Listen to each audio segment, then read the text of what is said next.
Štai kaip buvo išgelbėtas JAV F-15E karininkas, kuris buvo numuštas Irane. Operacija primena Holivudo filmą. Aptarkime svarbiausius momentus remdamiesi šiuo metu turimą informaciją. Ankstyvomis balandžio 3 valandomis Irano priešlėktuvinė gynyba numušė JAV F-15E naikintuvą. Klausantis tik Donaldo Trumpo ir jo administracijos politinių pareiškimų, galima būtų nustebti, nes jie kartoja, kad jau laimėjo ir sunaikino priešą. Iranas per mėnesį patyrė daugiau nei 2800 atakų, tačiau jis toli gražu nėra nugalėtas. Pasak JAV žvalgybos vidaus šaltinių, tik trečdalis raketų arsenalo iš tikrųjų buvo sunaikintas, o likusi dalis tebėra prieinama. Numuštame F-15E yra 2 karininkai. Vienas iš jų, pilotas, buvo išgelbėtas per kelias valandas po įvykio. Tačiau 36 valandas dingo be žinios ginkluotės sistemų operatorius. Tai yra antrasis karininkas, kuris atsakingas už maršrutą, ginklų naudojimą ir taikymą. Iššokęs iš numušto naikintuvo, karininkas vykdė per mokymus išmoktą protokolą. Sužeistas? Vienas ir priešo teritorijoje jis sugebėjo pasišalinti iš nusileidimo vietos ir užkopti į kalną Isfahano regione, pasiekdamas 2100 metrų aukštį. Tada jis pasiuntė pagalbos signalą, kad gelbėtojai galėtų jį surasti. Tuo tarpu Irano valdžios institucijos taip pat pradėjo žmogaus paieškas, bandydamos įtraukti ir civilius gyventojus. Kai Jungtinės valstijos perėmė Ofalbo signalą, jos nebuvo tikros, ar tai tikrai buvo karininkas, ir baiminosi, kad tai gali būti spąstai.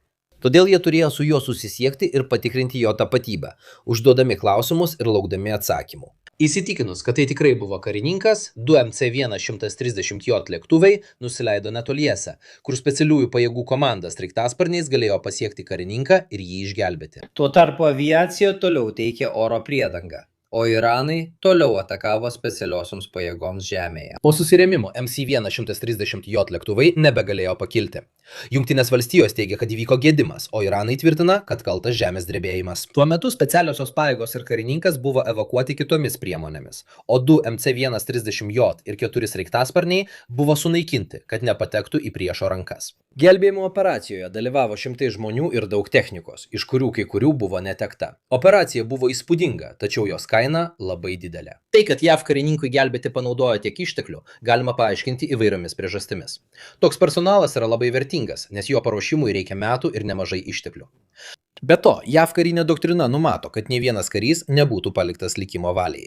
Tai leidžia kariams drąsiau vykdyti pavojingas užduotis, žinant, kad jie gali pasikliauti bendražygių pagalba juos ištraukiant. Galiausiai, jei Iranui būtų pavykę sučiupti karininką, propagandinis išnaudojimas ir vertė kaip derybų moneta būtų JAV pastatę į labai nepatogią padėtį, tiek tarptautinio patikimumo, tiek vidaus savo piliečių akise. O ką jūs manote? Kaip visada, daugiau informacijos rasite komentaruose arba aprašyme. Ačiū.